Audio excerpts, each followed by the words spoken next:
Matapos ang nangyaring malaking trade kahapon kay Kevin Durant papuntang Houston Rockets mga kaibigan. Ngayong araw ay may mga iilang malulupet na trade na naman ang nangyari, ngunit bago yan matapos magkampiyon ng Oklahoma City Thunder. Ay kumpiyansa na si Shai na siya na ang best player sa buong mundo. Sa isang interview kay Malika kung saan sinabi niya ito. Inevitably, the conversation after someone wins a finals MVP, it always turns to that player can lay claim to being the best player in the world. Are you ready to take that title? Yeah, for sure. That's another goal. Well, walang duda na mahusay naman talaga si SGA kaya marami din po siguro ang sasang-ayon sa kanyang sinabi patungkol sa usaping best player in the world. Kayong mga kaibigan, ano ang masasabi nyo kay Shai? Mag-comment lang po. Kanina ay balitang mananatili na Washington Wizards si Chris Middleton sa kontratang $33.3 million. Nangyari din kanina ang CJ McCollum at Jordan Poole swap.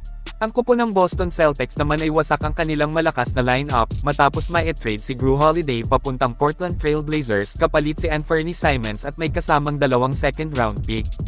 Ang mahusay at scorer center naman ng Boston na si Kristaps Porzingis ay binitawan din nila at trade papuntang Atlanta Hawks 3-team trade ang nangyari Porzingis sa Hawks. Si Terrence Mann at ang number 22 pick ng Atlanta ay mapupunta sa Brooklyn Nets at George Niang at isang second-round pick ang makukuha ng Boston Celtics. Medyo pabor ang trade na ito sa Hawks, kabang-abang ang duo ni Porzingis at Ice Trae mga kaibigan. Ang problema prone nga lang sa injury ang former Celtics champion pero tingnan na lang rin natin kung ano ang mangyayari sa kanila next season. Pagdating naman dito kay Jonathan Kuminga ng Golden State Warriors ay hindi pa rin po talaga nalilinis ang pangalan nito sa paglipat ng ibang team ngayong summer. Mismong front office ng GSW ay hindi po talaga pa nila clean arrow ang katayuan ni JK sa para sa prangkesa. Ayon sa mga kalat na chismis ay posibleng Miami Heat or Chicago Bulls ang kanyang bagsak. Isa din ito sa inaabangan ng marami kasi kung sakaling bitawan ng gold-blooded si Kuminga ay matik may papalit dito. Diyan napapasok ang storyang Andrew Wiggins balik GSW kung saan ayon po sa legit source natin ay willing ang Heat na i-trade si Wig. Para sa akin ito na yata yung perfect timing ng Warriors front office para makuha ulit si Wiggins. Ang samahang Steph Butler, Wiggins at Draymond Green ay katakot ito. Samantala malayo pa para sa panibagong season na naman, ngunit marami na ang nagsasabing Dallas Mavericks ang pinaniniwalaan nilang magkakampiyon next season.